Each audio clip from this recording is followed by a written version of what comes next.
Happy Halloween. Ow! Oh. So it has definitely been a while since my last video. In fact, it's been about 3.5 years.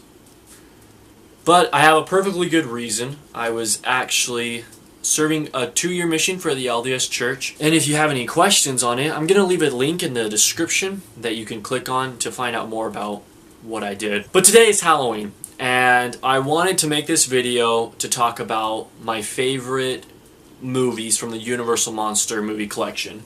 In fact, conveniently have it right here on the shelf. I watched these movies for the first time ever this year. What I want to do today is rank these from the worst to the best. There are a total of 8 movies in the classic Universal Monster collection, and so starting in at number 8 is The Mummy. To me, The Mummy, it was just kind of boring. They have this really weird storyline where the mummy has come back and he's fallen in love with this chick who's living in Egypt at the time. I felt like it was just hard for me to get into it. Coming in at number 7 is The Phantom of the Opera. Now, this is not the classic one that you think of. It's actually the one that was in colored. I think it was made in the 40s. It being in color is honestly one of the reasons I did not like it as much. I feel like one of the gems to these classic horror monster movies is that they're in black and white. It sets the tone for this is an older movie, this is a classic, and so when The Phantom of the Opera started and it was in color, I automatically did not feel like I was in the monster universe. Also, this is a potential spoiler, so if you don't want to hear it, then just mute the video for a few seconds. The way the Phantom gets his face disconfigured was pretty ridiculous. His sheet music is stolen, and so he takes it out on the guy, and this guy just has some acid lying around, no big deal, and the lady just picks it up and throws it at the Phantom, and then his face gets disconfigured. Am I the only one wondering why he just had a platter of acid lying on the table? What? I think because it was colored, and because obviously it is an opera movie. There was a lot of opera singing, and it just felt the least monster-like of all the 8 movies that I watched. And also the guy who owns the opera house, I can't remember his name. There's one point where he's looking for his master key, and he realizes that it's been stolen. And it's really funny the way he reacts to it. He's kind of like, oh no, the Phantom stole my key. And then he just sits down and starts playing the piano. Because when I lose my keys, I start playing the piano. That makes sense. I find it kind of funny that Claude Rains, he plays the Phantom in this movie, and he also plays the Invisible Man, which you'll see later on in this list. In both movies, he plays such a big role, but yet he's never seen. Like in The Phantom of the Opera, you see these shots of the Phantom's shadow. In the Invisible Man, for obvious reasons, you don't see him. I did not like the love triangle between Garon, I think his name is, Christine and Raoul.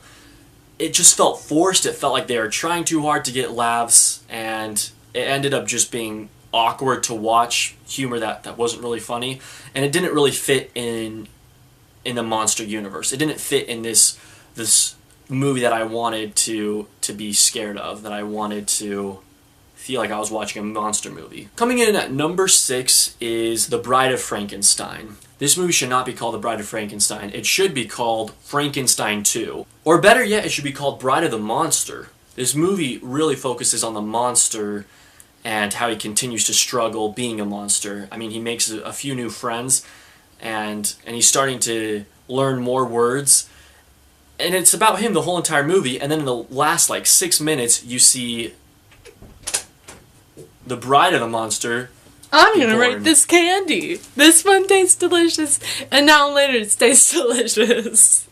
So eat them both!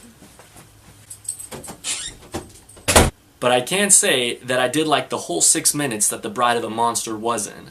So this is a potential spoiler, just for you nice to know. The guy who plays the sidekick of Frankenstein in this movie is killed by the monster, and it's the same guy who plays the sidekick in the first Frankenstein movie, who was also killed by the monster. And so, I feel like they offered him this job. They're like, hey, do you want to get killed by the monster again? And he was like, I need $1 or $2. I would love to do that. Coming in at number 5 is The Creature from the Black Lagoon. I had a fun time with this movie. I really felt like it was the Jaws of the 1950s. You get those cool underwater shots of people swimming. You see the creature from the Black Lagoon, of course, and it's very well done. It's a freaky monster. Like, if you saw this monster, you'd be terrified. But overall, just a fun monster movie. It was exactly what I wanted. I enjoyed it. Number 4 is Frankenstein. I don't really have much to say about Frankenstein. It's just a good monster movie. When I started the movie and finished the movie, I got exactly what I wanted. I saw a monster be created, and I saw him attack people. I mean, it's what I would expect from these universal classic monster movies. Number 3 is The Invisible Man. I mean, come on. It was just a fun movie to watch. The effects are pretty hysterical. When he unwraps his face for the first time and it's not there, it's just a classic. But I will say there's this chick in The Invisible Man, I think she's in The Bride of Frankenstein also, that just was so annoying. It was her voice. That's what the problem was. Coming in at number 2 is the one that started it all, Dracula. Dracula was the first movie to come out out of these 8 movies. It was released in 1931, I believe. 1931. It was just a fun movie to watch. And I absolutely loved Bela Lugosi's portrayal of Dracula. It's such a fun movie for its time. Like, you see the bats flying, and you can totally see the strings that are attached to them, but you can't help but appreciate what they did to accomplish making this movie. And I think that's why I enjoyed it the most, because it was just this innocent monster movie, and with today's special effects, it's not really that monumental, but for its time, it was such a big project, and I really appreciated that. There's this part where Dracula and Renfield are on this ship hiding, and the crew members, they hear laughing, and so they open up the door, and you see this really freaky face of Renfield while he's making this really creepy laugh.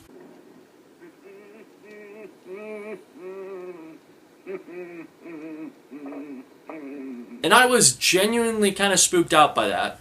Coming in at number 1, if you didn't guess it already, is The Wolfman. The Wolfman was just a fun movie that accomplished exactly what I wanted to see during this month of October. I mean, you see the classical shot of the Wolfman hunting through the forest, and it's a foggy night.